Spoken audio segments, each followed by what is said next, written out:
Hello and welcome to this edition of Wineskins. I'm your host, Father Jim Corda.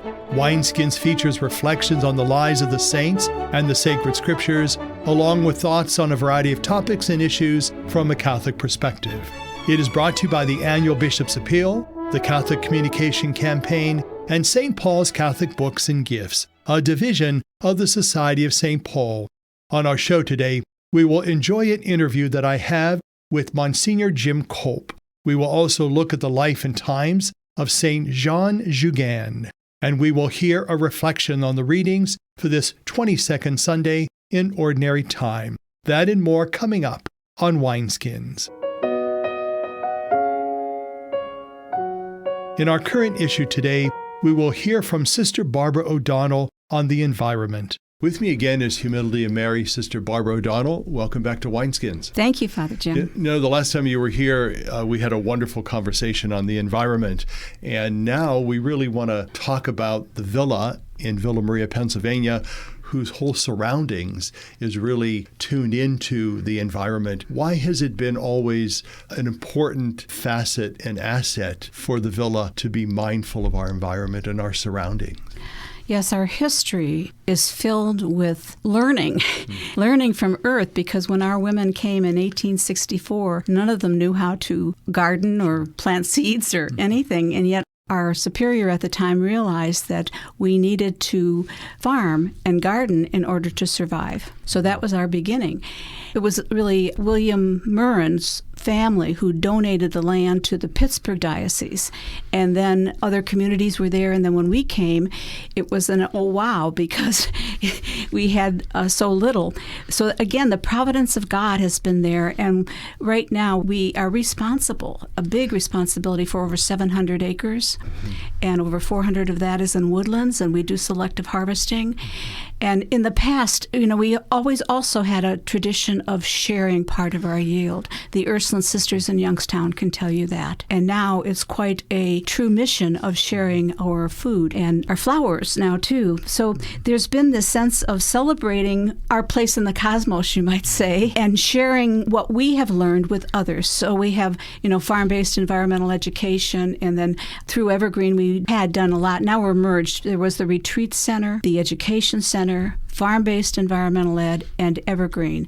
And I was part of both of those last two. And that's when we began. And I, too, was unknowing. I grew up city Cleveland, but land manager took soil, and I took it in my hand, and I'm looking.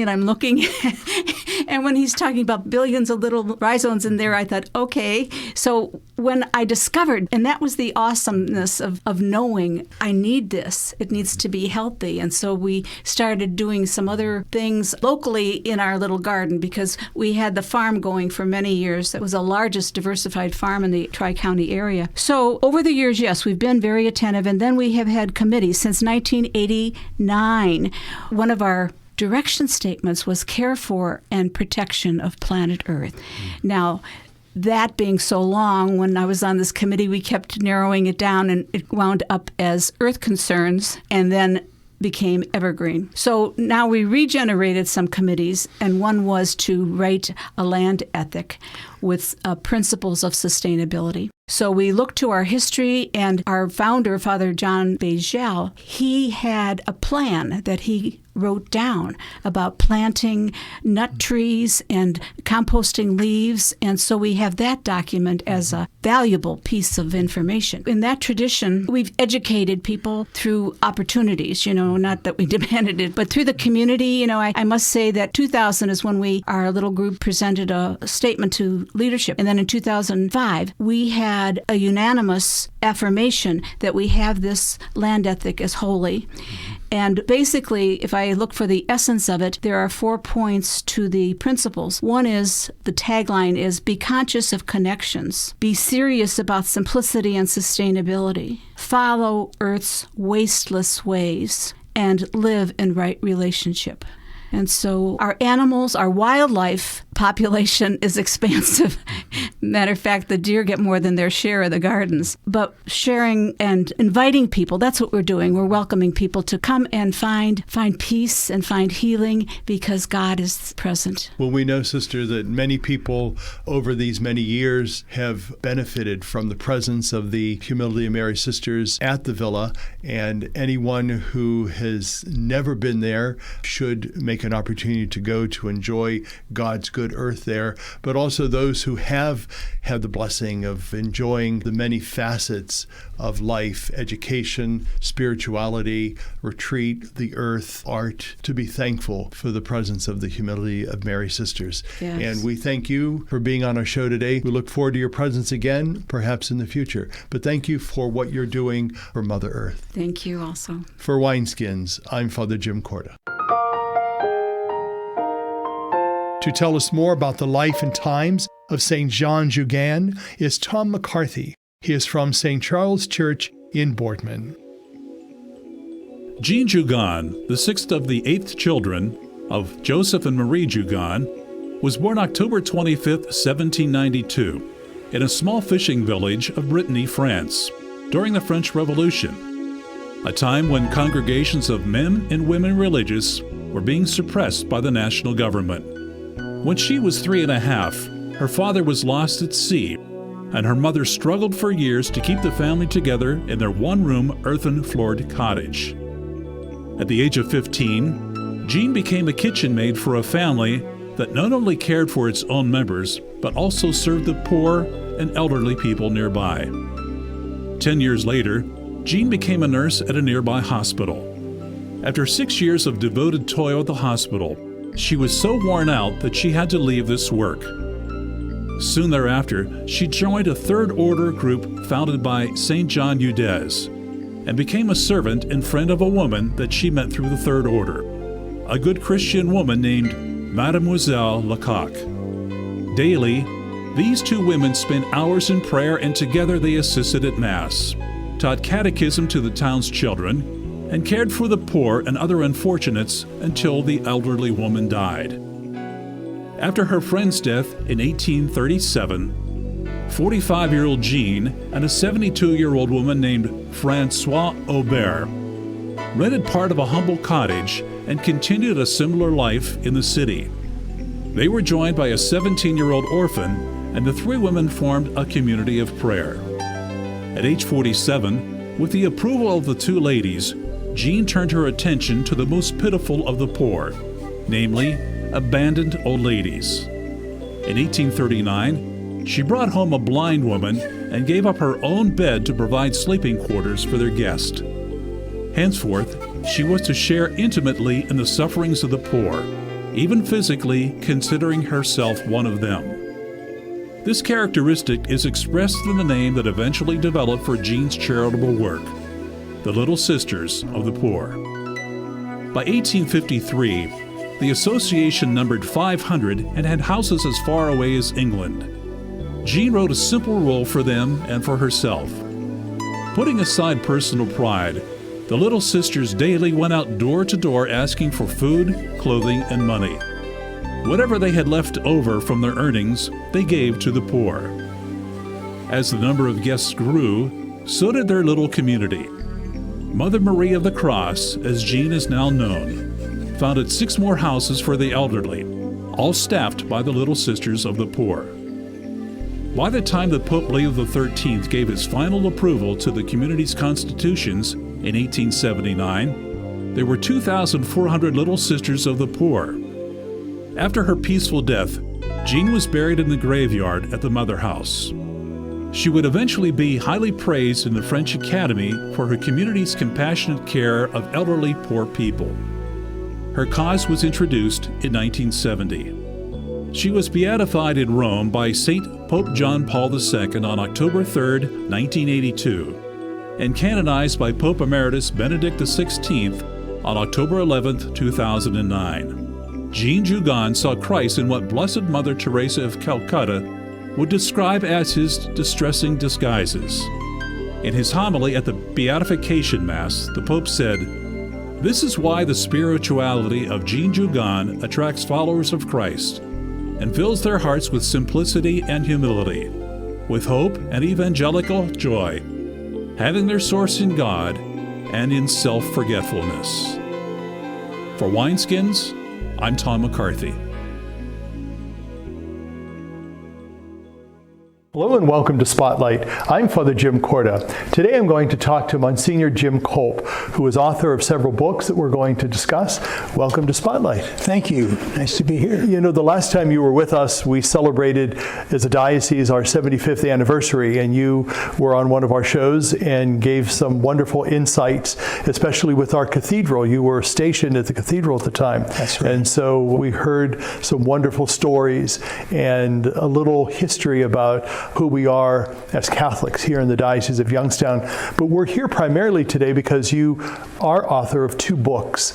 One, we're going to talk, first of all, about Father Linda Smith. Mm-hmm. And if we get some time, we're going to talk about a priest who you wrote about that I knew, Father Bob Brengardner. Mm-hmm. So let's talk about Father Linda Smith. What gave you the desire and the impetus to write this book about him? I guess I have been interested in him for a long time. He baptized my grandfather at St. Paul's in North Canton way back in 1859. It was now it's called North Canton. In those days it was New Berlin. So that was a reason. But then my first pastorate was in Dungannon. So I was there at Dungannon, and that is where he attended church and his family attended church. And of course, he's buried there now. Yeah. And he was a man who did so much writing and keeping track of things. It was really easy to follow up on what he has done. And then he still has family, to this day in our area. What I really like about the book is that you do incorporate a lot of the things that he wrote about. It was interesting, he wrote even his own sermon for his funeral. Yes. And I found that interesting. But it's great to have that chronicled, isn't it, to have actual writings from someone. Oftentimes when we look at our own lives, we maybe write sermons or this or that, but we don't always compile things. And so what a gift it was for him to do that, and then for you to put that in a book form. I do know that he was the first Ohio-born priest to be ordained. What would make that significant for us here in Ohio? We were a fairly new diocese at that time, and I think that we had really relied pretty much on priests and bishops who were from Europe. So his family, of course, they were German, was Swiss. Mm-hmm. So it was just great that he was interested, that his father was Protestant and his mother was Catholic. And so what they decided, I guess, after they were married is that, if we have girls, we'll raise the girls Catholic and the boys Protestant. So Eli was born and raised Protestant, but his father died when Eli was rather young. Mm-hmm. And so then his mother suggested that he become a Catholic, which he did. Yeah. And he just fell in love with the church right away, and he followed up on that. And he just seemed to write down everything. For example, I attended Catholic University. When I was down there, turns out that in his latter days, he left a lot of his material to Catholic University. Oh, wow. So I had the privilege of going through a lot of that material, documents at Catholic University, and putting them together. As you mentioned, it was just a joy to do that. What were some of the things that he would be known for, not only being from the state of Ohio and a priest, but what would be some of the traits or some of his gifts or characteristics that you highlighted in the book that people would have remembered him for? Mm-hmm. Just, of course, being a priest, he was very missionary-minded, and wherever he went, he just seemed to get himself involved in the community wherever he went. Then after serving for some years in a parish in our diocese here, then the Bishop of Cleveland, of course we were the Diocese of Cleveland at that time, asked him to become a chaplain in Indian country just after Custer's last stand. And so he was very happy to do that. So then he, of course, went into the Montana area. So I suppose to be known for, he was just known for his missionary zeal. For example, he baptized many Indians, Indian chiefs included. He was very interested in sobriety. So the soldiers in the service, he invited a lot of them to take the pledge if they had a problem with alcohol. He just seemed to be involved in many things. He even invented something, at least he's a type of incense, which was patented in Washington. And so it is attributed to him that he was the one who designed this incense, which was used in the church. What would you let the folks know about him being here in our diocese at the first and oldest parish at St. Philip Neri? He would have traveled to other parishes or other communities to celebrate the sacraments. Was that something that he felt driven to because of that missionary zeal that was inside him? Yes. When you read about him, for example, if he was assigned to a parish, all the villages around it, he seemed to just travel all around and take care of people for many miles around. So it didn't bother him to do that, so that was really the thing he was known for. You know, it's interesting, as I was reading the book, he did go to a lot of different places. You know, when we think of a missionary, we think of someone who goes overseas, but he was certainly a missionary here, not only in Ohio, but as you had mentioned, to Indian country. And so he brought the gospel to people here in our own country far and wide, and we don't always lift up those people who are missionaries here at home. You know, missionary, we think of somebody abroad, but it's important to remember that we have missionaries right here, right now in our own country. For more information and to listen to Wineskins, please visit the website www.doi.org of the Catholic Diocese of Youngstown. Stay with us. We'll be right back. Hello, I'm Bishop Dave Bonner, the Bishop of Youngstown. Today, I come before you for my first Bishop's Appeal. These monies help to support the poorest of the poor. They help us with our religious education programs, schools, and parishes. I ask you to give according to your circumstances and to know that your gift is greatly appreciated by all the people in this local church. Thank you, and God bless you. To learn more about the Bishop's Appeal or to make a donation, visit DOY.org. Church World Service believes that being self-reliant is a joy everyone should share. So around the block or around the world, share the joy. Our music today is provided by Karen Herrmann. It is from her CD called Though Our Earth Be Shaken, Show Your Power.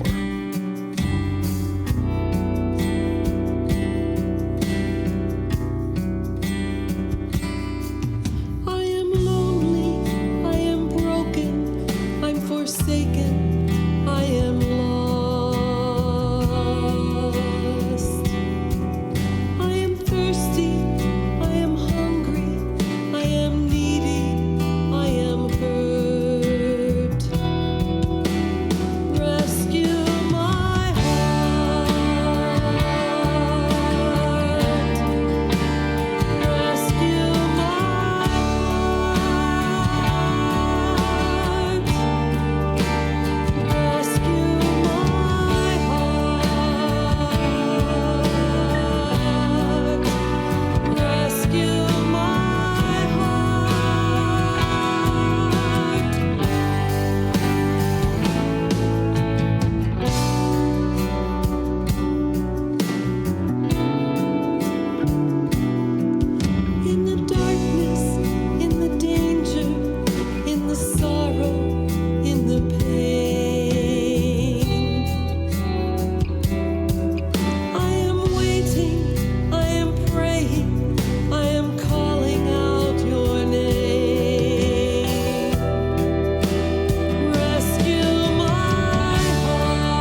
On this, the 22nd Sunday in Ordinary Time, we will hear more about the sacred scriptures by Father John Sheridan.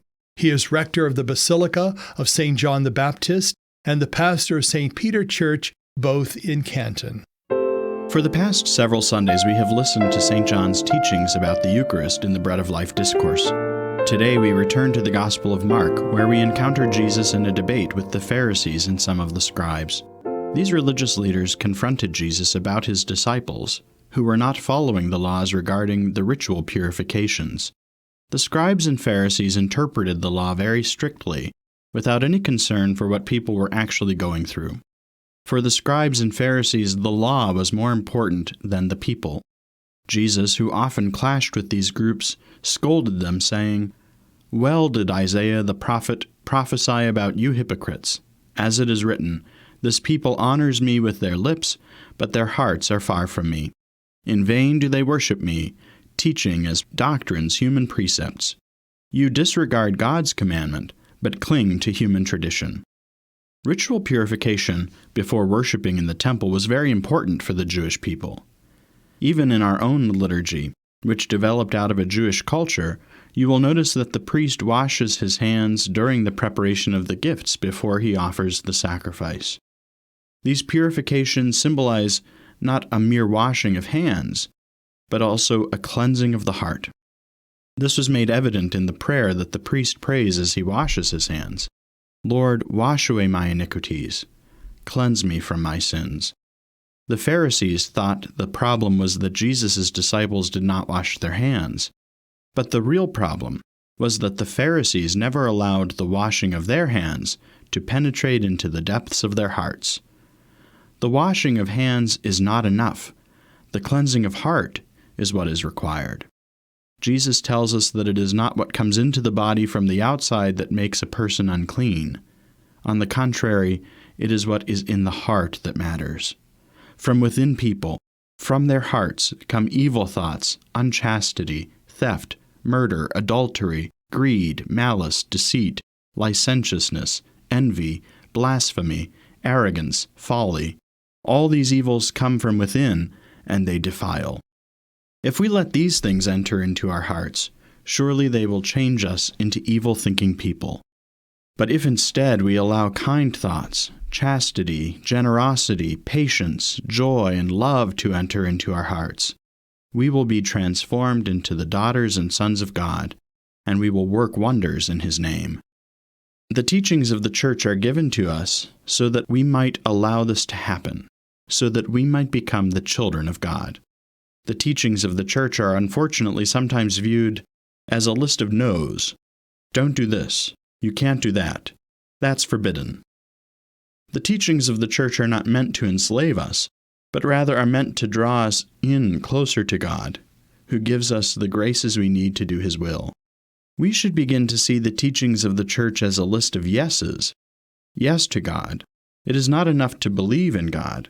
We must move beyond belief into action. We are called to think of the less fortunate, the widow and the orphan, the imprisoned, the depressed, the poor, the hungry, the homeless, the unemployed. God's law requires this of us because God's law is love. In both the Old Testament and the New Testament, we are told that the greatest commandment is to love the Lord your God with all your heart, with all your soul, and with all your mind. And the second is like it. Love your neighbor as yourself. As Christians, we are called to love as God instructs, which demands our action. Worship is important, to be sure, and it's a sign of our love for God. But if this love does not call us to go out into the world to do God's work, then it is only a sign, like the washing of hands. St. James says it well in our second reading today. Humbly welcome the word that has been planted in you and is able to save your souls. Be doers of the word and not hearers only, deluding yourselves. Listening to the word means that we must follow the commands of the Lord. As the psalmist says today, it is the one who does justice who will live in the presence of the Lord. Let us therefore ask the Lord to cleanse our hearts and our hands to be ready to serve Him in those who are most vulnerable, and to do justice on the earth, so that we may live in the presence of the Lord. For Wineskins, I'm Father John Sheridan. Where have you seen goodness and kindness in ordinary life? Whom do you know whom you would consider clean and pure, as St. James defines it, by the way that person treats others? Wineskins is made possible through the annual Bishop's Appeal, the Catholic Communication Campaign, and St. Paul's Catholic Books and Gifts. Our program is produced by CTNY, the Catholic Telecommunications Network of Youngstown. I'm Father Jim Corda, thanking you for being with us today. Have a blessed week. What have you done for your marriage today? I gave my wife a hug this morning. I told her I love her. I did her hair this morning. I think it looks pretty good. I cooked my husband's favorite breakfast. I bought her an orchid. What have I done for my marriage today? I sent my husband a love email. I read the newspaper to my wife, and it cracked her up. But she's still laughing. What have you done for your marriage today? Make a change for the better. Need help? Go to foryourmarriage.org, a message from the Catholic Church. They say America is the land of opportunity, but for some, life isn't so easy. Right now in America, 1 in 6 children lives below the poverty line. That's nearly 13 million children of all races, all across our country. Where do you draw the line and get involved? You can make a difference in more ways than you think. Go to povertyusa.org today, because 1 in 6 children in poverty is one too many. A message from the Catholic Campaign for Human Development.